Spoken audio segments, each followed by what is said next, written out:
And welcome to Enhance West Van's Forum for Dialogue and Learning event.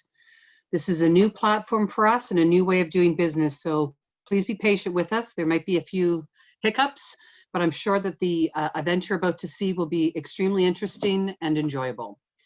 I would like to start off this meeting by acknowledging that we have people calling in from different locations, all of which are located on Indigenous traditional territory from different locations. This meeting is being conducted on the unceded traditional territory of the Squamish and Tsleil-Waututh First Nations. My name is Joanne McKenna, and I'm a board member, a board director with Enhance West Van, formerly known as the West Vancouver Community Centre Society. I would like to share with you a short 2-minute video to give you an idea of who Enhance West Van is and the role that we play within the community. Many of the pictures in this video are of our signature event, the Pumpkin Fest, but we do much more than that. If we can show you the video, I'm going to sign off for a minute and I'll be back in a moment.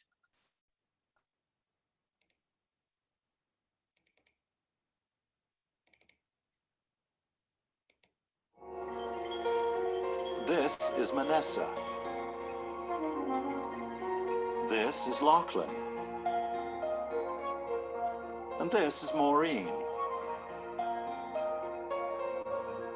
Oh, and this is Mr. Scarecrow. All four have something special in common. Enhance West Van.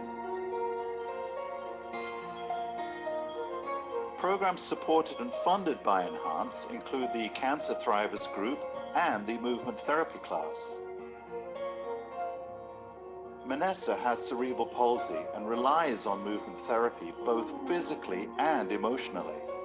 Exciting to exactly show me what she's doing here and how much she's powerful.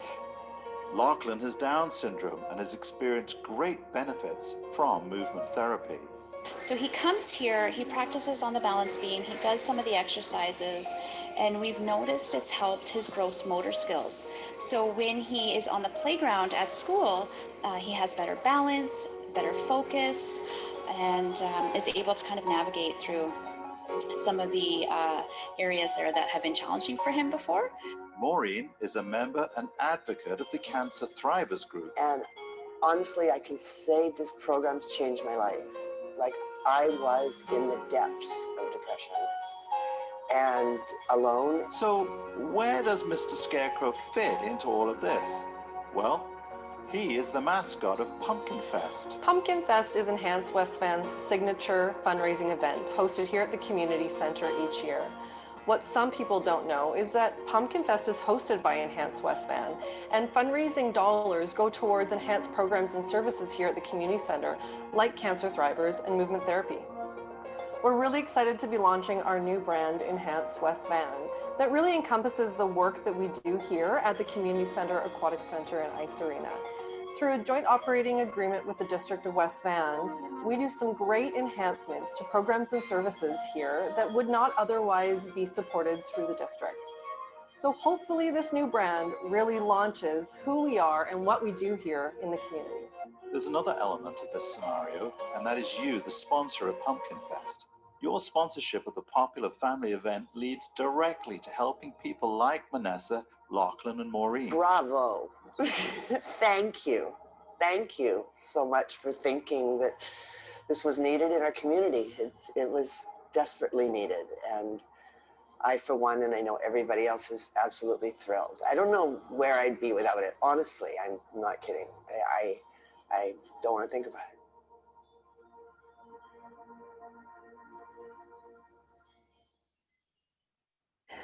Thank you so much to the sponsors of Pumpkin Fest. Without your continued support, we would not reach our fundraising targets. We encourage new sponsors in the community to reach out and find out more information about how you can get involved in Pumpkin Fest this year. Thank you. Great, thank you for that video. So tonight's forum is designed to raise awareness about accessibility. We have two panelists who will share their perspectives with us.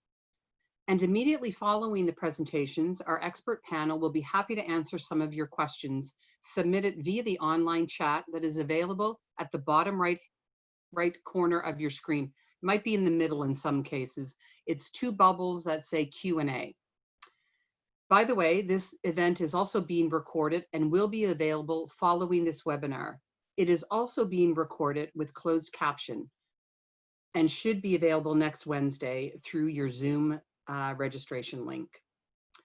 I would now like to say a huge thank you to our event sponsors, British Pacific Properties, the District of West Vancouver, and the North Shore News. I'd like to invite Bryce Tupper, Vice President of Planning and Development with British Pacific Properties, to say a few words. Bryce?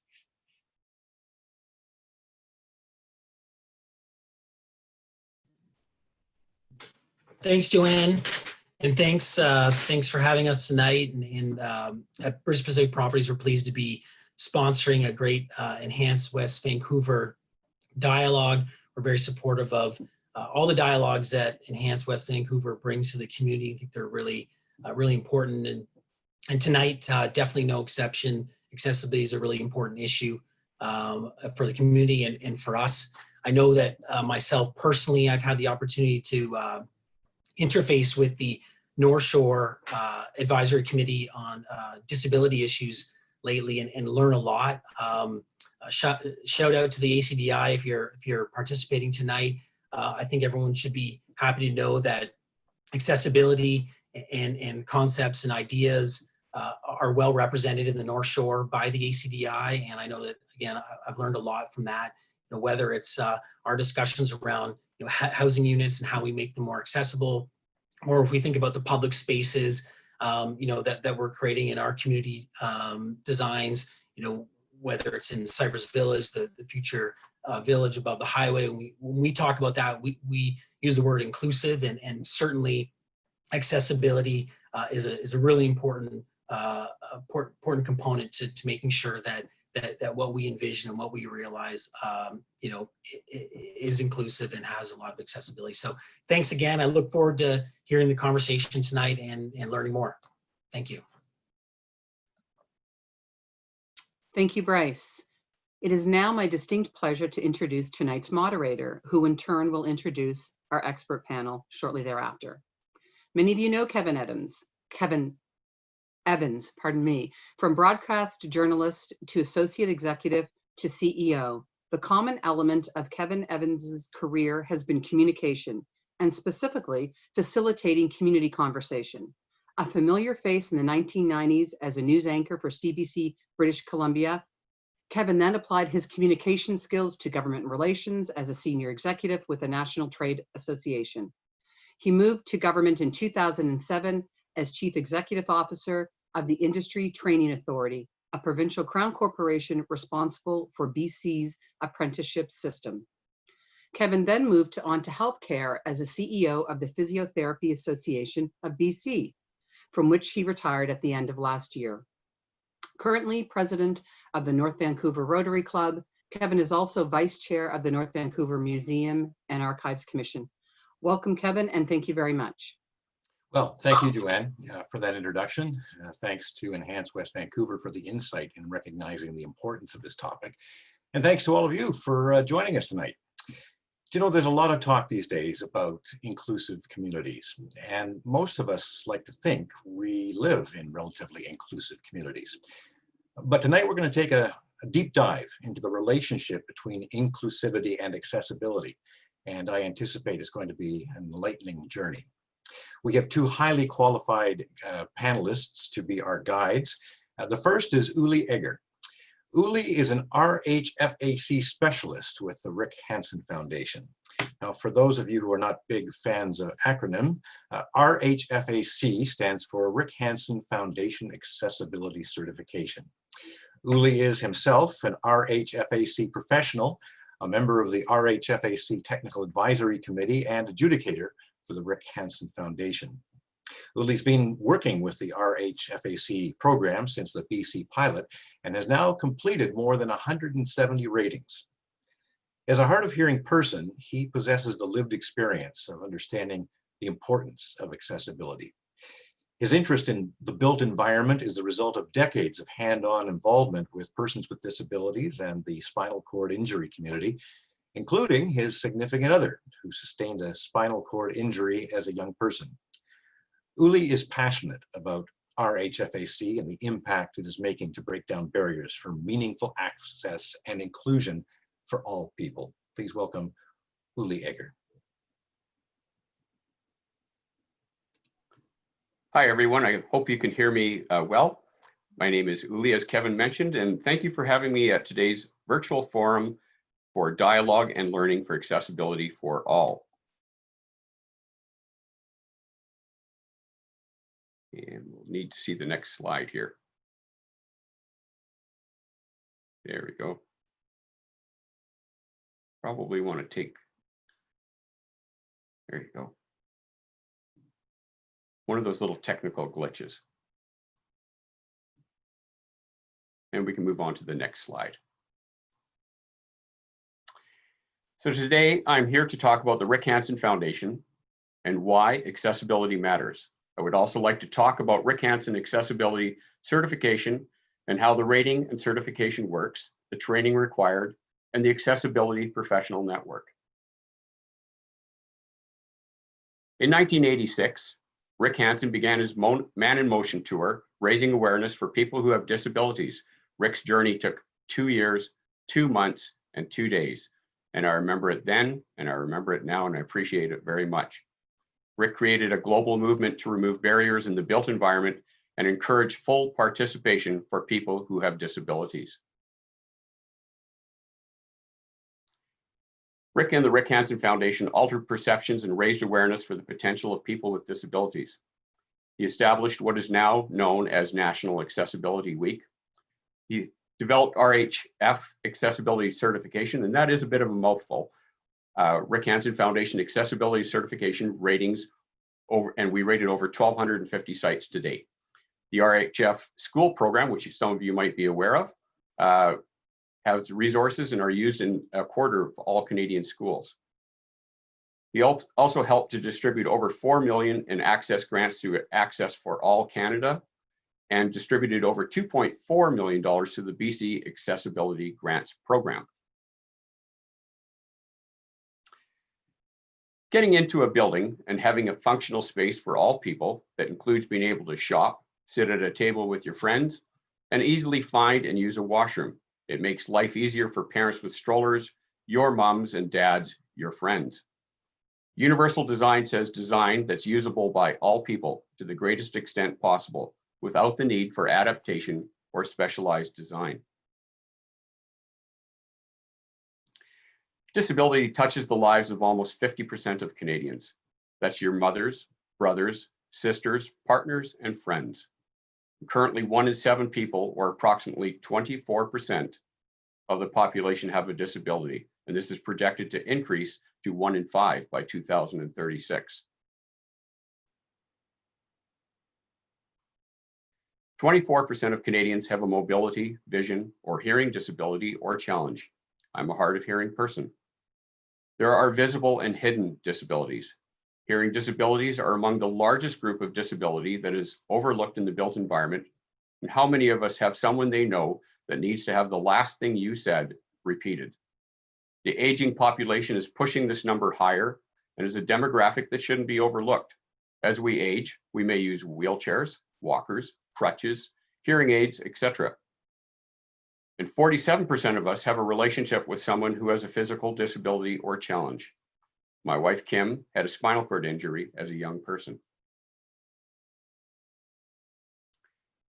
If new buildings were constructed without steps and had level thresholds, people would be better able to age in place and invite friends to visit. Some people may have a mobility challenge that is temporary and at minimum would have access to the main level of their home. And I'm sure Stan will talk about that much more when he's doing his presentation. 88% said that Canada should be a world leader in ensuring universal access to public spaces. Everybody agrees that they want better access, but no one agrees on what that means. RHFAC, or Rick Hansen Foundation Accessibility Certification, identifies barriers and obstacles in the built environment. RHFAC defines what access really means using a common language, or methodology. It provides an inventory of existing access issues, what the site owners are doing really well, and our rating survey is very thorough. It also tells people what they need to improve in. It is a tool for industry to better identify obstacles and barriers in the built environment and uses a common methodology used by a pool of trained professionals that are proficient in identifying access barriers across a wide range of disability. 30% of consumers consider accessibility when deciding what business to visit. My wife would say, if I can't get in, we can't get in. And sometimes that'll be a group of 10 of us going to a restaurant. And if we can't get into that restaurant, we're going to go someplace else. If you make it difficult to visit your business, people with disabilities will choose to shop elsewhere. Knowing a site is accessible influences people with disabilities and seniors as to where they will shop and enjoy a meal. 92% of people agree that accessibility is a basic human right, not a privilege.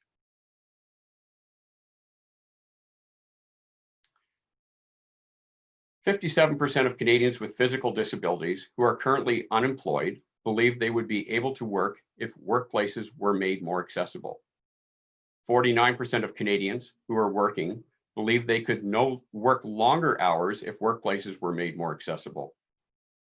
We, people with disabilities, have amongst the highest unemployment rate in the country.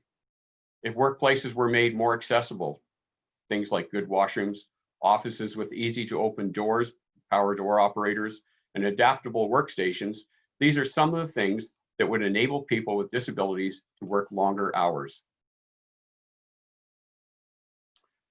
RHFAC is used to measure a site's level of meaningful access and provides a tool for a building owner or a site manager to know what they are doing well and where they can improve in areas of accessibility. RHFAC is not based on code. Instead, it utilizes the best resources available, which include universal design, CSA B651, and other best practices from around the world. There are three elements of RHF accessibility certification. There's the ratings and certification. There's RHFAC training and becoming an RHFAC professional, and resources such as the Accessibility Professional Network Conference, or APN for short, where you will meet other professionals, listen to inspiring guest speakers, and be able to network virtually with people from around the world. RHFAC has now been recognized internationally. RHF Accessibility Certification, short RHFAC is the acronym, is literally a snapshot of a site observed and rated by an RHFAC professional while on site. It is the first program of its kind to measure a site's level of meaningful access based upon CSA B651 standards that considers the holistic user experience of people of all abilities, including those with mobility, vision, hearing, and cognitive and/or intellectual disabilities. This may also apply for people who do not understand written word. It is the first program to train individuals to conduct ratings and become designated RHFAC professionals through a formal instructional training and a standardized professional exam developed by RHF and facilitated by the CSA group, which is Canadian Standards Association. It recognizes an organization's commitment to accessibility through an optional public listing and labeling of certified sites. And they can be labeled as accessibility certified, or they can be labeled as certified gold.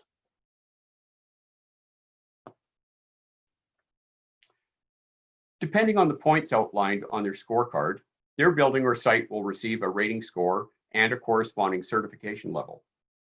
Below 60%, you're not able to be certified at this time, and that can be a result of a number of factors. 60 to 79%, these sites can be certified. This is the most common score area. However, a site can receive a passing score and not be certified. And this may be a result of a raised threshold or a step at the main entrance, and there's no alternate access that is provided. 80% plus is gold certified. Not many sites achieve a gold rating. In order to be gold, a site must have a universal washroom, tactile indicators at the top landings of stairs, and provide audible hearing loops in areas where information is exchanged, just to name a few. A site may achieve a high enough score, but not be certified gold. We rate commercial, institutional, and public buildings and multi-residential buildings. We also rate trails and pathways and final design plans and pre-construction ratings. At this time, we do not rate single-family homes. We're working on that though. We are in Vancouver. I'll go to the next slide. Yeah, here we are. We are in Vancouver, Alberta, Ontario, and Halifax, so coast to coast. And to date, after 1,000+ completed ratings, roughly 35% buildings rated a score under the points required to achieve an RHF accessibility certified status. And to date, approximately 3.5% of completed ratings have achieved gold level certification. 318 RHF accessibility certified sites are currently publicly listed on the registry hosted by the CSA group. Here's some of the organizations that have gold sites, and I'm proud to say that as a member of the City of Surrey, we have quite a few gold sites.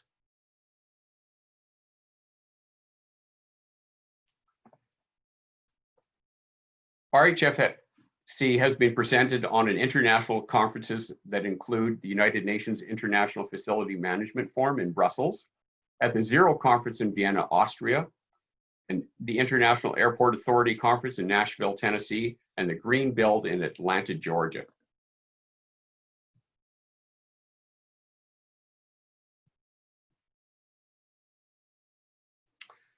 There are benefits versus the costs. Businesses and site owners should consider the impact of excluding a much needed customer base, especially with the downward trend of customers during this pandemic. Why would you want to reduce your customer count? Clearly, the benefits of being accessible outweigh the costs. The benefits of RHFAC are businesses can be more inclusive in the staff and customers that they attract and hire. It gives them a competitive advantage on drawing on a larger customer base. There are fewer retrofits or renovations as code catches up. There will be leaders in equity, diversity, and inclusion. And simply said, improved access benefits everyone.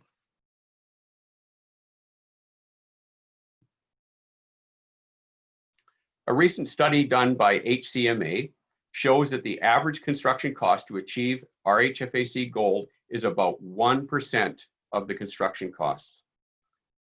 And to build to RHF Accessibility Certified is $0 when thoughtful planning and design is applied. So any site can be made accessible with just a bit of extra thought put into it. If site owners build sites using the National Building Code and where to be RHFAC rated, they would only achieve a score of 35%, well below the 60% required for basic certification with our program. If built using the Ontario Building Code, which is a very good, very solid code, they would only achieve a score of 42%. Currently, 240+ people have taken RHFAC training across the country, and Stan, our next presenter, is one of those people. 90+ of those people are designated professionals. We are pleased to announce our second annual Accessibility Professional Network being held virtually on March 11th and 12th, 2021. There will be industry leaders, keynote speakers, and critical topics. And there will be breakout sessions so that you can network with like-minded people who want to share their knowledge. And we'll save the questions for the very end. And if you would like to give some feedback on this presentation, please do so, and you can win a $199 membership for the APN just by filling out that questionnaire. And that's my contact information there. If you ever wish to just chit chat with me or drop me an email, please feel free to do so. Thanks, Kevin. Thank you, Uli. So it's 199. It's not 200. It's 199.9. 199.9. All right. Well, thank you. Oh, great retail there.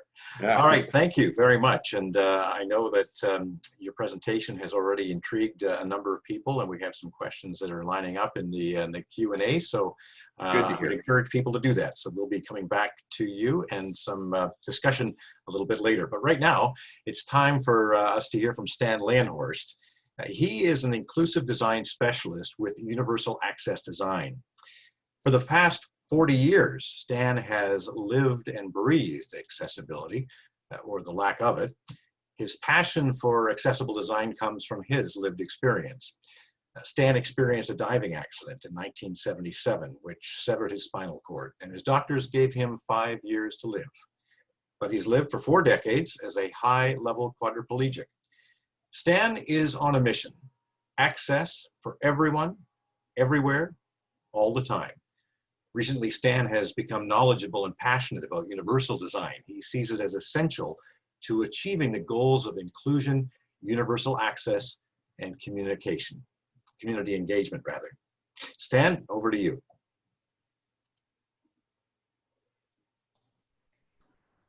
Thanks, Kevin. Appreciate the opportunity, and thank you to the Enhance West Vancouver. Today I want to talk a little bit about universal design, and I'm hoping that everybody can see my screen. Just want to go ahead and talk a little bit about universal design. One moment. All right. So universal design, and this is something that I've been talking about for quite a while. Universal design is a new way of thinking. So my question to you and to everybody else is, who are we building for anyway? I measure my life in decades. 4 decades ago, I took one too many dives in a backyard pool and broke my neck. Paralyzed from chest down, and learning to use a wheelchair, I was released from rehab, but moving back to my house wasn't possible. It being a fine house when I was a strapping young 16-year-old, but only 10 months later, it was a house that wasn't built for me. So my parents had to build a new house. 3 decades ago, my new wife and I bought a new little house that obviously was not designed for wheelchair use. We had to do some major renovations before I could even enter the front door. And you can imagine the cost both in money and self-esteem. So 2 decades ago, we decided to build our own house using current design ideas were based on the 45-year-old male in mind. Basically, everything for the only demographic who actually doesn't need any special consideration.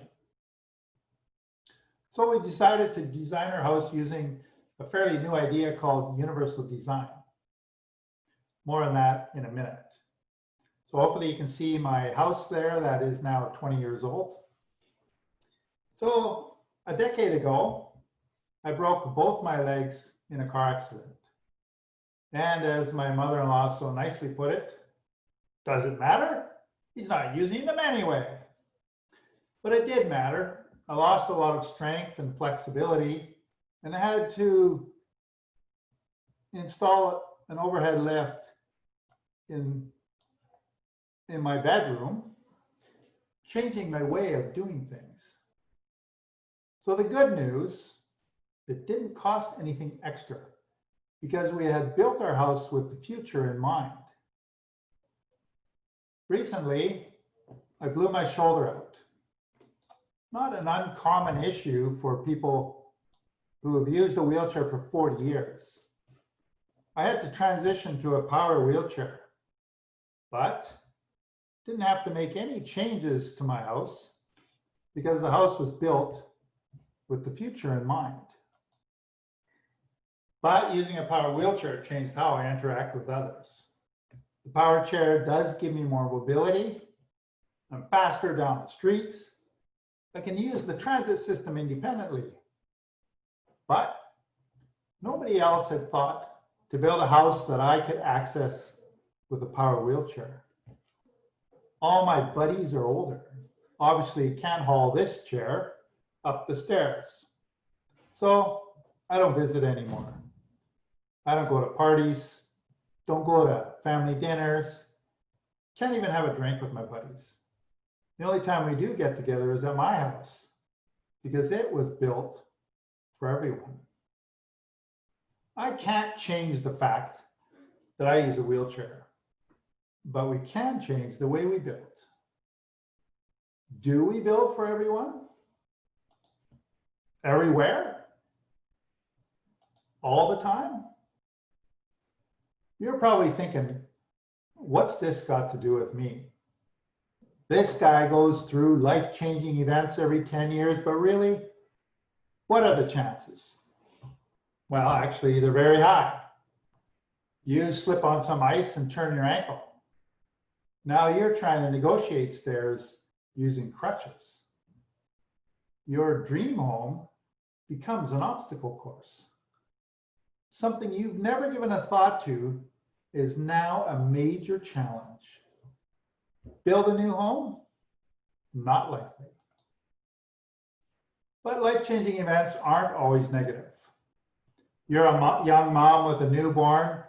You haul the stroller up your front steps and try to open that round doorknob with your hands full, and great, trip over that threshold. Or picture Christmas dinner. Grandpa with his arthritic hands pushing a wheelchair as he tries to navigate that same situation or one like this.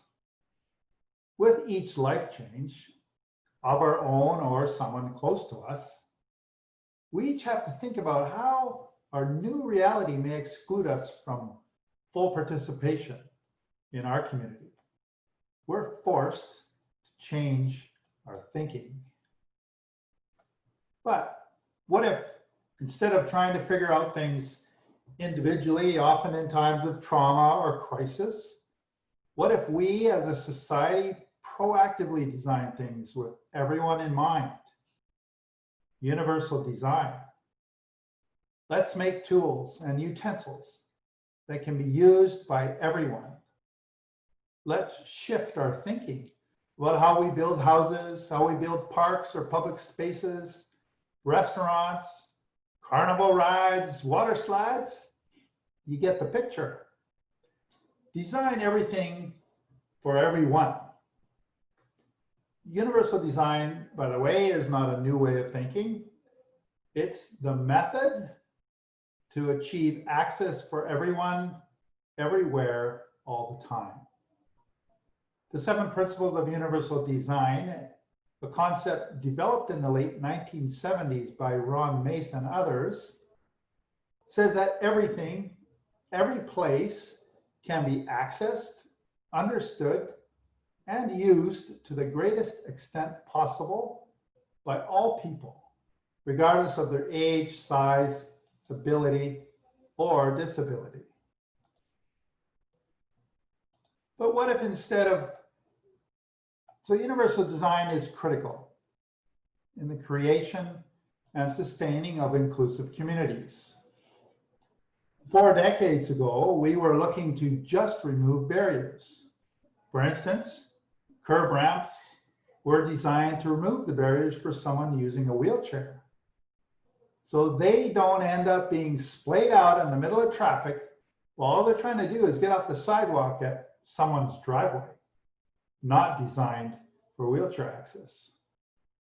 Unfortunately, an unintended side effect of curb ramps was the removing of the guidance system for people who use white canes or assistant animals.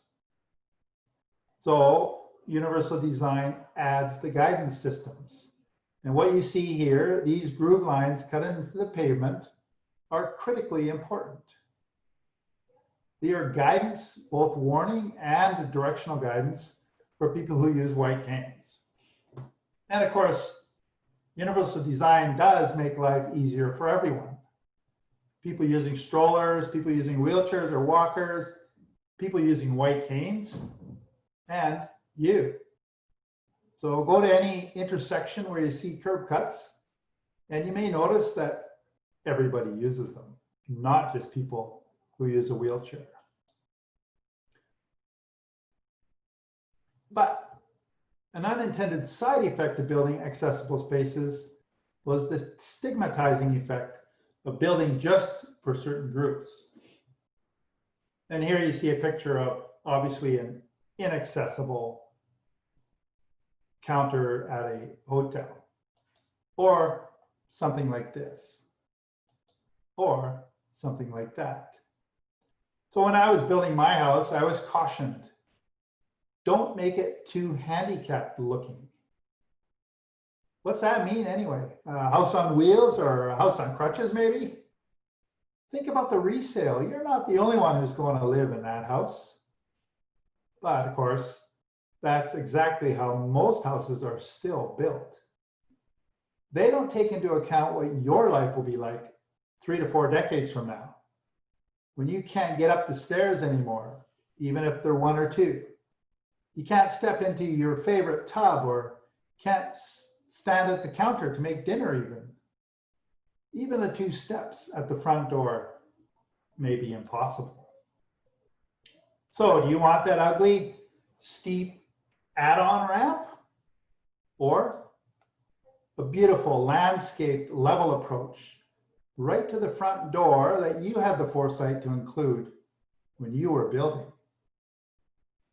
So the solution for avoiding a handicapped looking house and having the house you need in the future is one built according to universal design, built for everyone.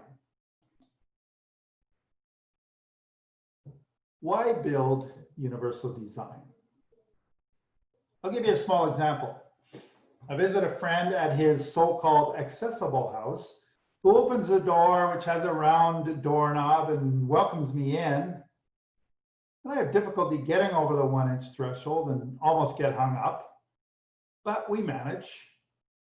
By the way, thresholds are a leftover design idea from over 10 decades ago, where a 2x4 was placed under the door to keep the straw flooring inside the house.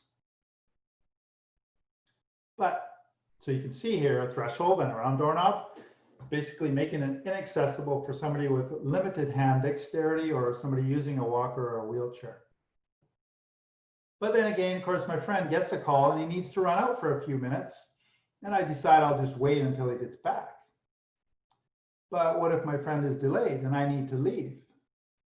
I may well have to fight with the round doorknob and may manage to get the door open, only to get hung up on that 1-inch threshold. And now I'm trapped. And really, all I wanted to do was go home. Universal design means there is no threshold, and the door has a levered door handle. I would have been able to navigate through the doorway safely and independently. We are making progress. Removing barriers makes life easier for everyone. Take wheel-in showers, for example. When I built my home 2 decades ago, it was difficult to find information on products needed to create a large open level entry shower. Now everybody wants one. It's easier for the kids, it's easier for grandma, it's easier for you. And of course, when the time comes that you really need one, no renovations are required. So in the last 4 decades, we've made progress. Consider public spaces like the Vancouver Airport. Recently, someone complained to me they couldn't find the handicapped washroom. Incidentally, the word handicap is an old English word that refers to a beggar on the side of the road with cap in hand. So we use the term accessible washroom. So there aren't any handicapped washrooms at the Vancouver Airport because all 140 washrooms are all fully accessible. Most have no door entries. Hand dryers and paper towel dispensers are within reach. There's accessible toilet stalls, everything usable by everyone. And of course, the best thing about it, whether you need it or not, it's accessible. In the last 4 decades, we've made progress. What's the future going to look like if we all demand universal design? If we demand access for everyone, everywhere, all the time. You want to go out to eat? Great, just go.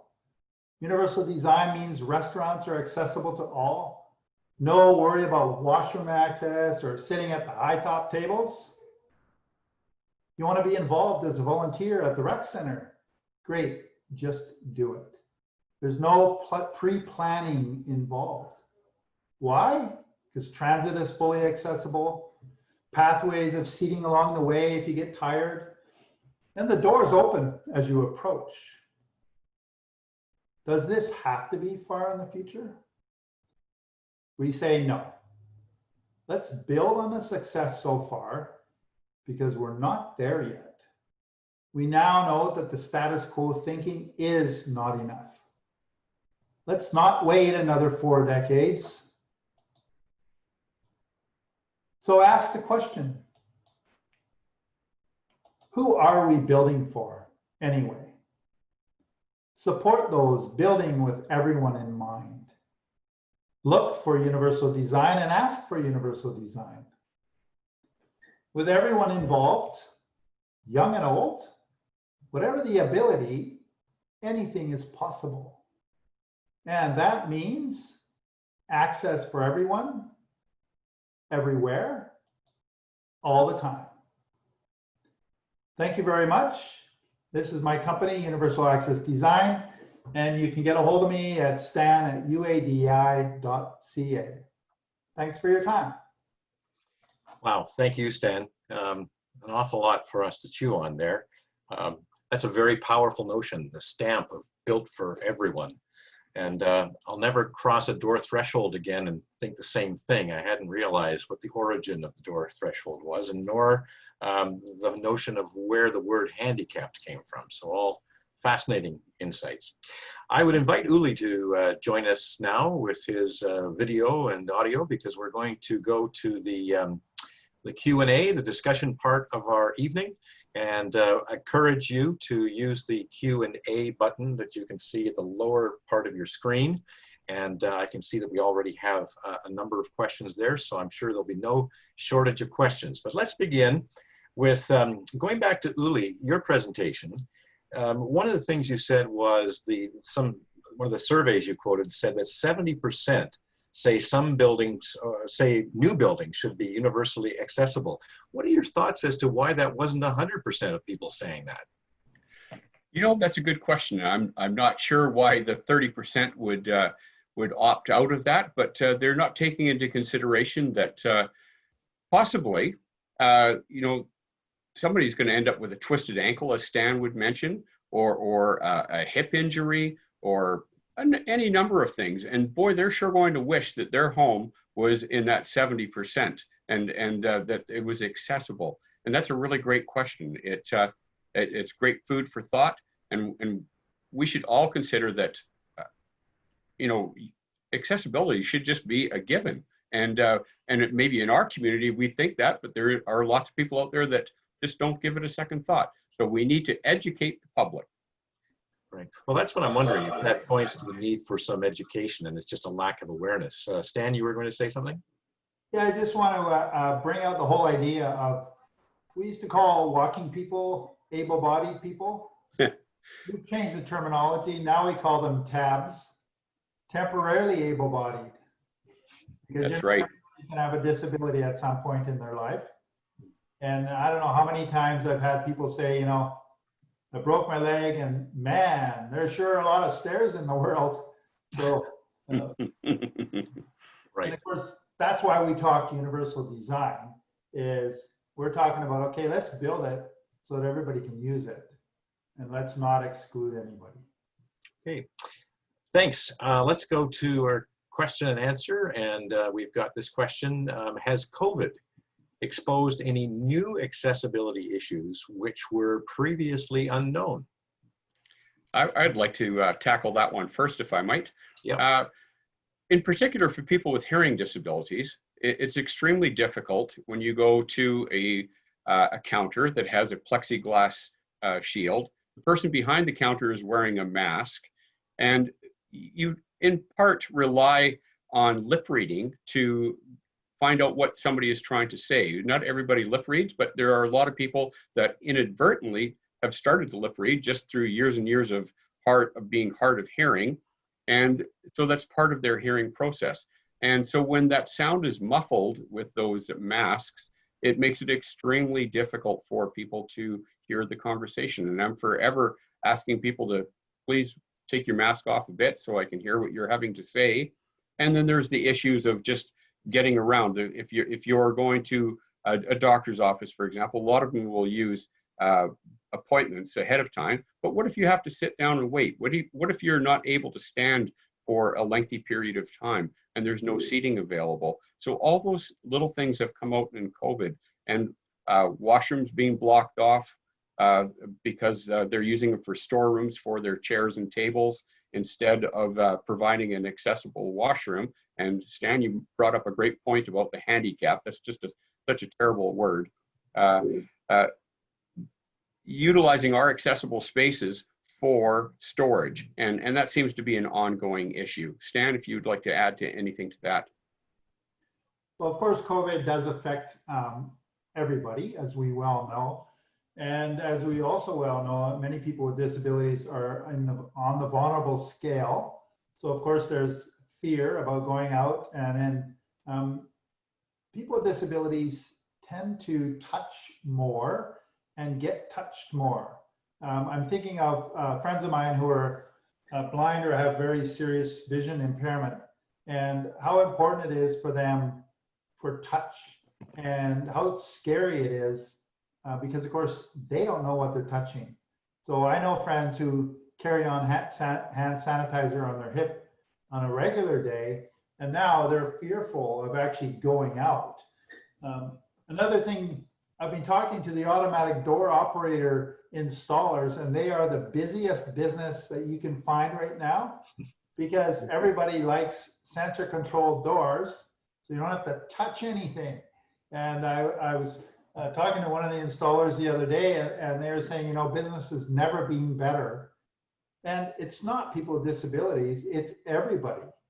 So we look at universal design. When you look at a public space, when those doors automatically open when you get in proximity, this is universal design. That works for everybody, right? And it makes me think of the new standard that CSA is putting out, where in the instance you have automatic door opener buttons, the requirement is a lower and a higher one. And I often laugh because what do you need one at foot level for? Until I see my buddy, coffee in one hand, briefcase in another, kick the button so he doesn't have to touch anything. So universal design assists what we call tabs, often more than assists people with disabilities. I saw a survey today that 56% of Canadians are optimistic that some good is actually going to come out of COVID in terms of societal change. And maybe one of those good things could be an increased awareness of some of the impediments for accessibility and that are being highlighted by COVID. Let's move on to another question now, and this has to do with the role of government, which I know is a very broad potential area, but specifically, Stan, when you were talking about the changes that you made to your home, the retrofits that people may decide that they want to do to their homes as they age or whatever, are there actually any kind of tax incentives or any kinds of recognition of the societal good that comes from that and the cost, though, that individuals have to carry? It's a big question. Depending on your level of income and your luxury level, there was absolutely no financial assistance for me. I was over the threshold. So if you're making money, good luck. So when I built my house, It was on me. And incidentally, 20 years ago, I used universal design as the concept, which was just in its infancy. And honestly, there's very little I need to change. Now, that said, there's social housing. There's other possibility of getting grant money from any number of organizations to assist you in retrofits.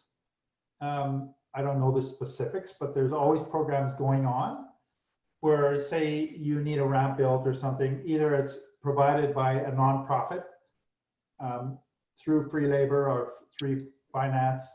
Other grant programs, they keep turning. And I would encourage people to look for them if they need some type of retrofit. Uli, I think you probably know a little more on the government side of things. I'm mostly advising people of how to build from the start, although I've done renovations and used to do construction either prior to being in a wheelchair and also afterwards.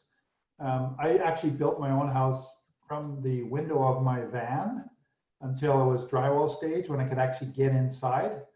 So people are becoming more aware, and the idea is always to build with the worst situation in mind. Well, what I'm saying is no barriers. Right. But Okay, it is possible, by the way, Kevin, to build so that your place does not look like an institution. Because that's always been in the past. When you build accessible, it looks like an institution. So there are new, say for instance, grab bars. Technology is changing. Manufacturers realize that there's a market. So you can now buy some really funky looking towel bars that will hold the weight. So they actually have the proper backing and they can be screwed onto the wall properly, so they can function as a grab bar, but they don't look like one. And more of this material is coming out. Touchless faucets, for instance, right? Well, that's the boomer effect, isn't it? Demographics. As more and more folks get into that demographic, the marketplace is going to respond to it. Now, I'm trying to keep track of the Q&As coming in the chat, so if I'm falling a bit behind, my apologies, but this is new technology for all of us. Actually, I think this is going pretty well so far, so if we have a few hiccups. I have one suggestion. Towards the end. There are a number of posts that are popping up about grant availability and access availability and tax credits, etc. Maybe we could post those for our audience, or let them have access to them at a later time. That would enable them to utilize those resources. Great idea. And I think Kezia is probably keeping track of that, because I think she did refer that there's going to be something going out to all the Zoom participants. So that might be part of it. So thanks for everybody posting those chats. Just before we leave the government agenda, we were talking about incentives for retrofitting and so forth. Maybe, Uli, to you, what are the top 2 or 3 items in terms of the advocacy agenda for the Rick Hansen Foundation that would have the greatest impact if government were to do those things?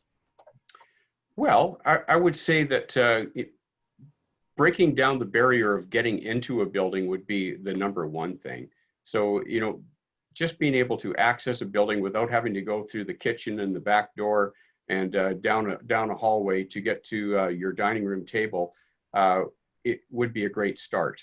And so we always look at getting in, getting around, and that would mean including using a washroom. The washrooms are probably the #1 item for everybody. Everybody that's listening to this uses a washroom at some point for something, and they're crucial. And getting out of a building, it's often overlooked. So the government should be looking at helping buildings and building owners and site owners in making their entrances accessible, providing a great washroom for people, and fire safety, being able to get out of that building in the event of an emergency, most overlooked for people with disabilities. Right. Along those lines, actually, we have one of the questions on the Q&A refers to, I think, Uli, you pointed out that there was a gap between the RHFAC standard and the provincial building codes, although you said Ontario has a pretty great building code. So the question that comes up here is, has the Rick Hansen Foundation considered lobbying or advocating for actually changing the building codes so that they are actually up to a higher level? Well, do you know, we do talk to municipalities across the country. They're in charge of their own code for the most part. Vancouver has its own building code, and we have a provincial code that the rest of the province follows. But we're not a standard, we're a resource to identify barriers in the built environment. And so if they choose to take our resources and create better building codes, that would be awesome. Ontario is already pretty good, but they would only score at a 42% level if they were to be rated with using our rating system. And Stan uses our rating system for many sites that he goes to as well. So we're both RHFAC professionals, and we share a passion for accessibility. It's just, the government would really do well, especially we have a national building code, which really does not have any teeth. It's just a model for people to follow. And if they were to follow RHF, or RHFAC, and or CSA B651 in conjunction, we wouldn't be having many of these talks. Mm-hmm. Mm-hmm. Stan, did you want to add to that? Yeah, I think I can. Things have been changing a lot. So Accessibility Canada Act became legislation spring of 2019. And that's going to be a compliance legislation that applies to federal jurisdiction. So currently, the National Building Code applies to federal jurisdiction, and it has two options. You can either use the National Building Code's standard for accessibility, or you can use the CSA B651 standard. So you can't choose between the two, you choose one or the other.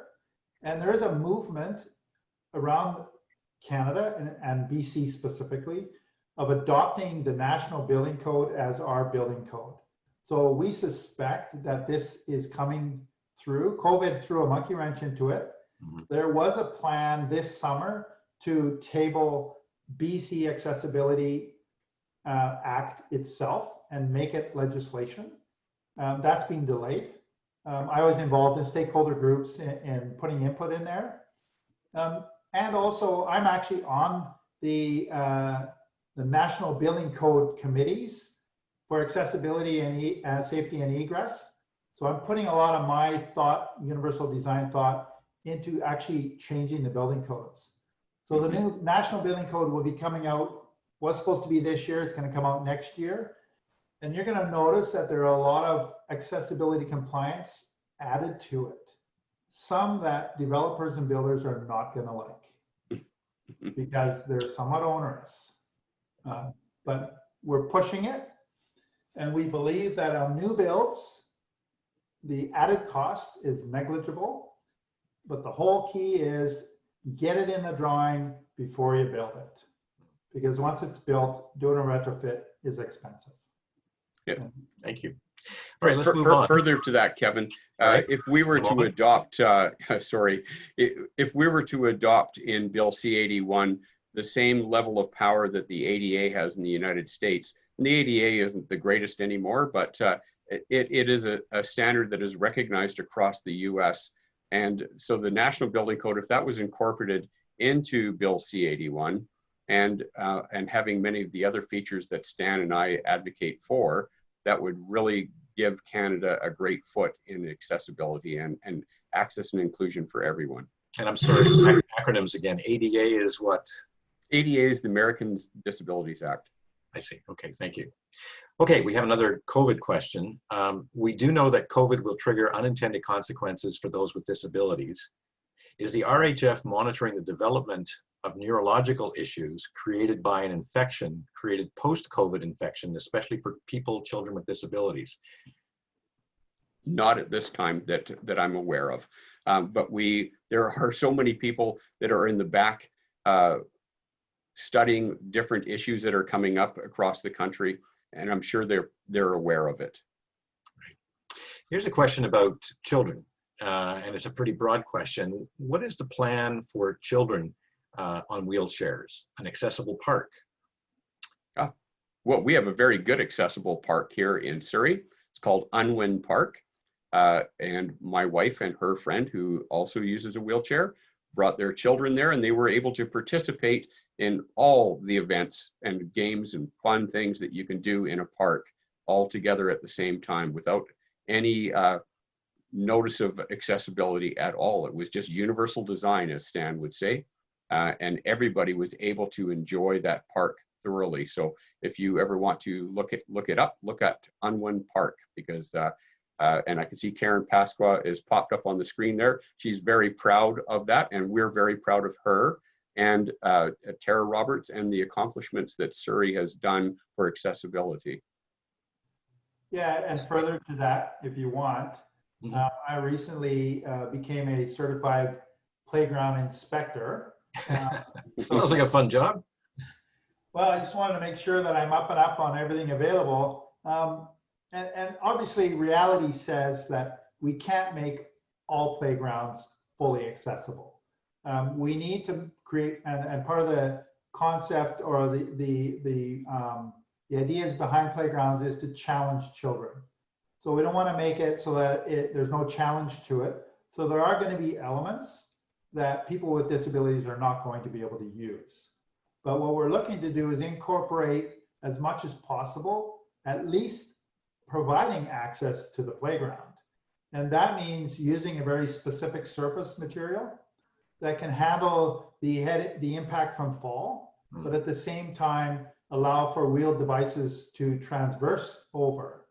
There's a movement coming and it's slowly moving forward. I just recently worked with BC Parks on a number of parks, and the recommendation for all their playgrounds was to provide at least some accessible component to every one of them. Now, of course, little plug, lobby your government to put a little more money into BC Parks so that we can implement some of this stuff and make it more accessible for everybody. And remember, of course, that accessibility is not only the children, it's also the parents and the caregivers who are assisting them in place. I would like to just add one more item to neurological studies with the Rick Hansen Foundation. There is the Rick Hansen Institute Praxis Studies and Research. And they are looking into all sorts of things that, of course, we aren't involved with our certification program, but that is a whole separate entity. And they are doing studies on spinal cord injuries. They're doing studies on neurological. So that is an ongoing study at all times. They're just looking at so many things, that the relation between neurological and spine and all the other disabilities that are cohesive with each other. And is there a website or a URL that you can refer people to if they would like to know more? I will find that. All right, we'll include that in the the follow-up that goes out. It's actually ICORD. Say again? ICORD. ICORD. Okay, Google ICORD. Yep. It seems as though the threshold issue has really sparked some interest here. We have I guess this is directed to Stan, although you may have some thoughts as well. When builders claim they are unable to do away with threshold because of water ingress, how do you reply? Stan, go ahead. Okay, so this is definitely a point of contention. And it's related to the building envelope engineers who don't want to sign off unless there's a threshold at egress, so at any exterior door. Now, that said, I built my house with all my entrances with level thresholds, and I've never had a drop of water come in as a result of it. So to get around the legality, what we suggest now is we put a trench drain in front of the door. So you can have a level threshold, and you put a trench drain that is connected to your storm sewers in front of the door, so that if by chance there's a huge storm and maybe it blows some water against your door, you'll actually go into the storm sewer. So that's a mitigating methodology to get around it. There's some technicalities around that to make sure that the wood around it doesn't rot. So you have to do proper insulation. You have to do proper caulking and that type of flashing. Yeah. But there is a method, and honestly, I don't accept we can't do it. Right.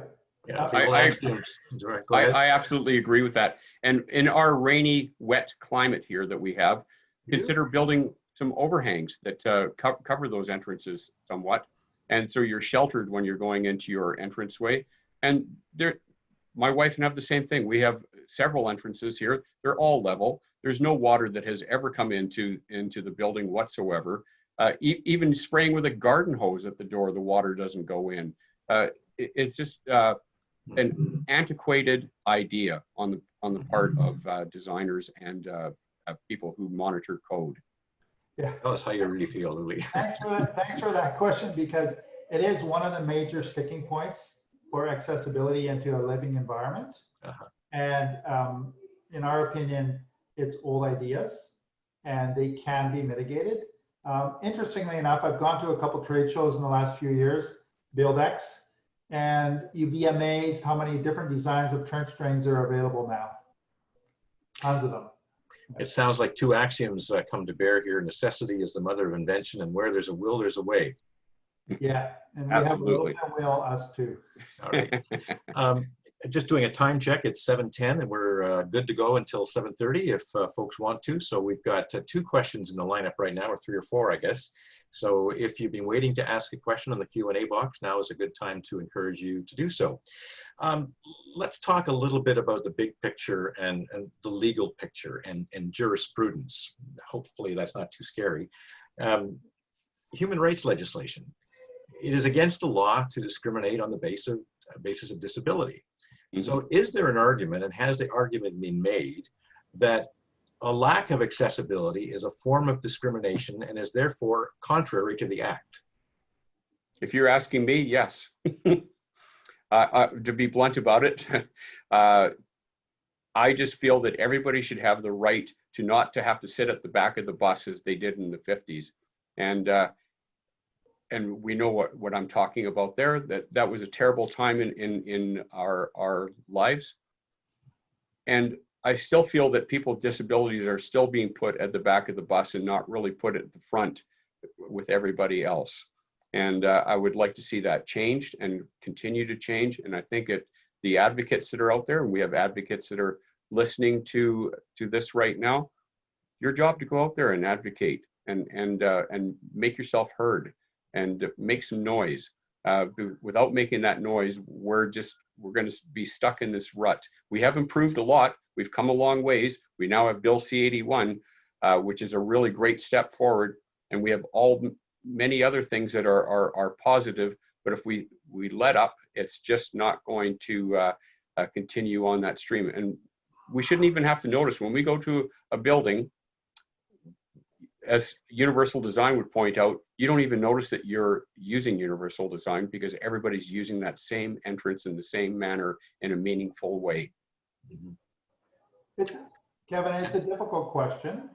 And I often tell people I'm not an advocate. I am a solutions-based person. So I presume you can hear me, although I have Uli on my screen. Yep. The whole idea is let's keep moving forward. Right? 40 years ago, there were no curb cuts. Right? Now you go, they're ubiquitous. They're everywhere. So we've made a lot of progress, and I want to give a shout out to guys like Rick Hansen and Sam Sullivan and Terry Fox and Doug Mowat a number of years ago, who've made a lot of steps forward. So for me, I'm talking incremental change, but small change makes a big difference. And people need to realize that the big changes have occurred. Now we're dealing with small changes that are still exclusionary. They exclude people and they're unnecessary. Yep. So there is legal jurisprudence, but it's difficult because, as anybody knows, going to court is expensive. And I've been involved in recent human rights, human tribunal cases, and basically we need to work for free or they wouldn't go forward. And our opposition have tons of money and fight it tooth and nail. Okay. And I think usually it's out of ignorance. Right. Right. And it may cost. Right. Right. Yeah. There are many people to add to that list that Stan noted. There's Ed Desjardins, who was at GF Strong, the first person in this province to get his driver's license as a paralyzed person, and he had to use a stick to push the clutch and gas pedal. So you can imagine we've come a long way since then, and we've people like Vince Miele, who have worked in the community for years, and people like my wife and her friends have all been great advocates out there. And Stan's right. Stan and I aren't advocates. We're professionals in the field, and we have to separate ourselves from that. But I still have feelings about accessibility and human rights. Yeah, I get that. I do too. Yeah. My saying, and often I talk about accessibility. If I can't get in your door, you're not getting in my wallet. There you go. Yeah. Well, the intro to my career, I guess, I did spend 10 years as an advocate and lobbying government, but I always believed at the conclusion of that period of my career that I was most successful when I positioned myself, Stan, as a solution provider, that I was there to help government do the right thing. And I think that's what I hear you both saying. Yes. We've got a question. I was thinking about the SkyTrain. Last week, 15 trains timed out, and I had no idea what was wrong as a deaf person. Would be nice, possibly, to see a hologram pops up using sign language to explain why the train stopped. Either of you comment on that? You want me to tackle that, Uli? Sure. You know, I think that technology is available, except I don't think TransLink has it. So the next best thing would be we have communication boards that are available at SkyTrains, and that information should be posted right away. If there's a problem, people that are deaf should be informed, and it would also benefit other people that are just standing around waiting for these trains, trying to figure out why they're stalled and why they're waiting there for an hour when they should have only been waiting there for 10 minutes. So better communications is the key, and TransLink has the ability to do that. Yeah, so any new builds, we would say it has to be there. Retrofitting may not be possible economically, and we're realists, but the technology is changing as we speak. And I think of guidance systems for people who are blind. Mm-hmm. There's things called beacons. So you can outfit your whole facility with proximity beacons that will actually talk you through the place and even give you explanations. If you go into the art gallery or so, it will actually explain what you would be looking at, and it could give you names of artists. This technology is moving forward fast. There are mobile apps. Be My Eyes would be a good example. Era is another one where they will actually, once you have a subscription, you can just tap into it, and somebody in the world will be looking at your environment, say through virtual glasses, and they can actually guide you through the system. That said, assistance for people who are deaf has been an issue for many years, and this is one that we're tackling now. And trying to improve that accessibility. So for instance, if you go to YVR, dear to my heart, you're going to find that they now are putting hearing loops at information centers, so that you, not if you're deaf, but if you have hearing impairment, using hearing aids, when you get within proximity, it will start to talk to you. And basically it's a mic behind the counter. So when the person behind the counter speaks, it will actually speak directly into your hearing aids if they're enabled. Yes. And not all of them are all enabled. So that's one minor thing. Another thing that we're looking at is, of course, providing both audio and visual paging and messaging on every single screen. So when there's an emergency, right, when we talk about a emergency fire as emergency, there's visual fire alarms.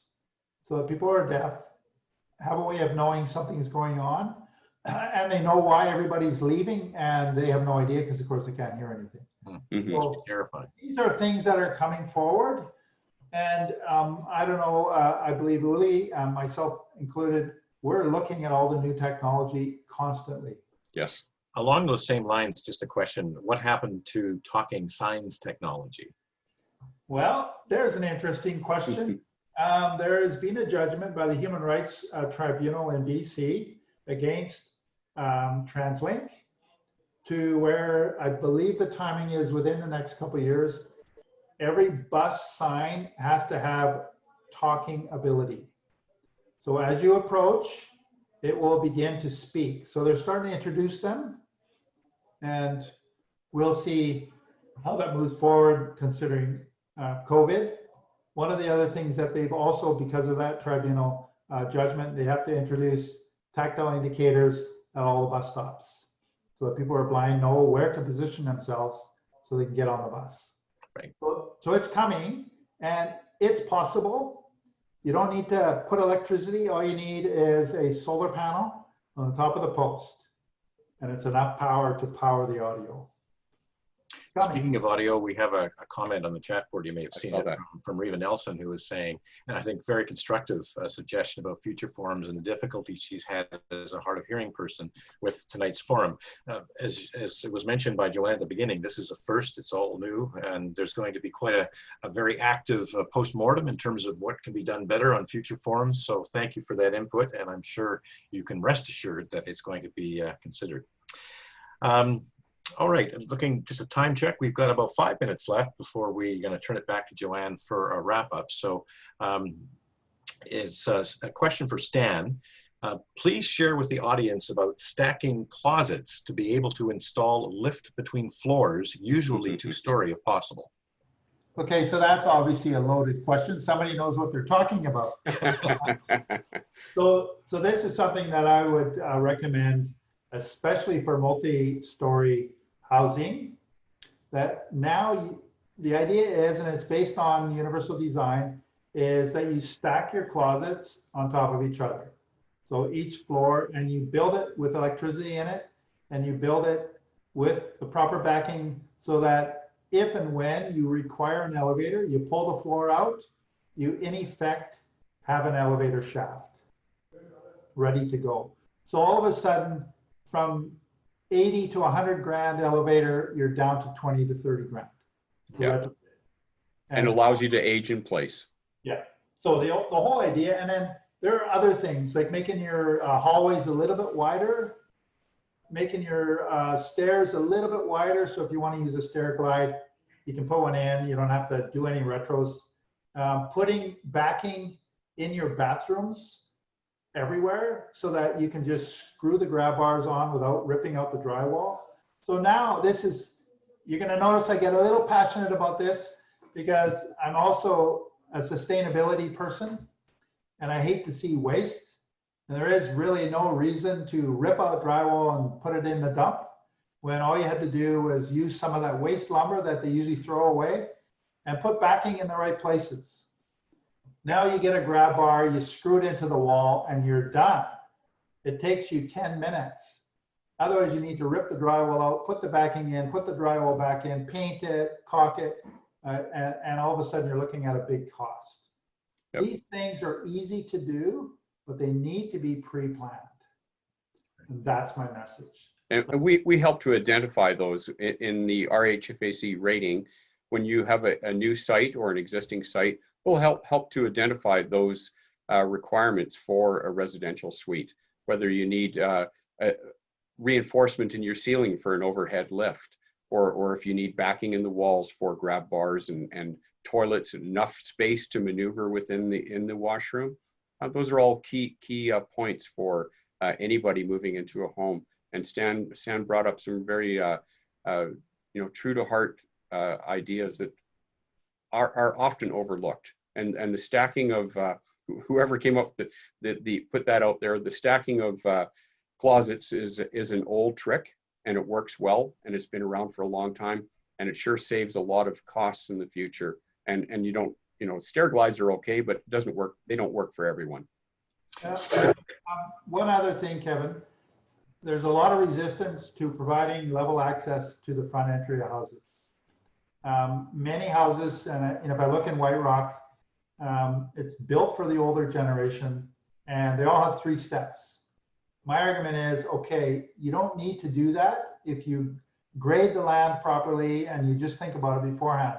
But If you want the look of a porch with stairs, then what we recommend is off to the side, you put a concrete pad, which later, when you want to get a lift, you just pop it in place. Mm-hmm. So there are ways of doing things that reduce retrofit costs. Okay, we're going to have to manage our time carefully here as we've just got a couple of minutes left and a couple of questions left. So again, back to the threshold question. What about egress onto decks when often there is a threshold or sill built high in apartments? Is this the result of leaky condos? One can't get onto their deck in a wheelchair. It's not a result of leaky condos. It was much earlier than that. It's always been a design. I argue that it's unnecessary. Mm-hmm. We can do a level entry, put your trench drain in, you're good to go. It's just a matter of resistance in thinking and change. It's possible. Of course, now it's hard to retrofit because you have a 150 millimeter or larger. Or larger, yeah. So then how do you mitigate that? It's wrapping. And if you don't have enough distance, you're right. Now you've created inaccessibility. And honestly, in a 2, 3, 4 story, if there's an emergency, I want to get out on the patio. Probably the safest place for somebody using a wheelchair or a walker. So I'm very much passionate about building these things properly to start with. So this is where, Kevin, you need to go lobby your government and tell them, like, let's change the way we did this.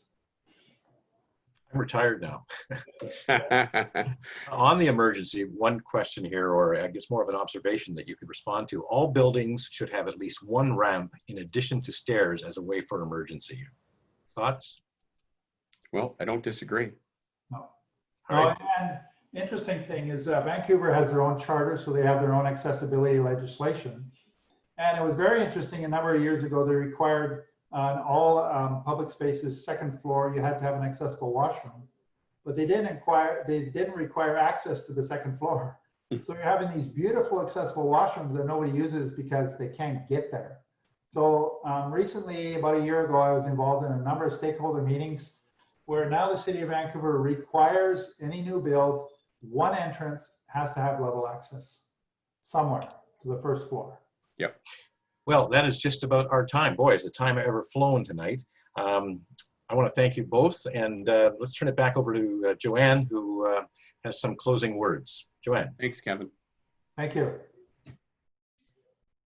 Thank you. A very big thank you to Uli and Stan for sharing your insights, experiences, and expertise with us this evening. It was enlightening and inspiring. Thank you also to Kevin for doing such an amazing job at moderating our event, especially given this is the first time we've done it and we're working with technology we're not quite used to, and you're juggling questions from the chat and questions from the Q&A, so you did a fantastic job. I would also really like to send a big thank you to Enhance West Van Board, and in particular to Jody and Kasia for all their excellent work in organizing tonight's forum. Visit us at enhancewestvan.ca to find out about future events or how you can become a sponsor or donor. Finally, I would like to thank again tonight's sponsors, and we could not do this without your support. Just one more reminder that this event is being recorded and will be available following this webinar. It is also being recorded with closed caption, and that should be available next Tuesday through your Zoom registration. If, however, anyone has any issues or questions regarding this, please email us directly. Our contact information will be included at the end of this event. Finally, you will be receiving a short survey following tonight's event, and we would really appreciate if you would take the time to fill it out. As you know, this is a new way of hosting dialogue with the community, so your feedback is welcome. Thank you all for your patience and your attentive listening and your great questions, and have a good night. Thanks, everybody.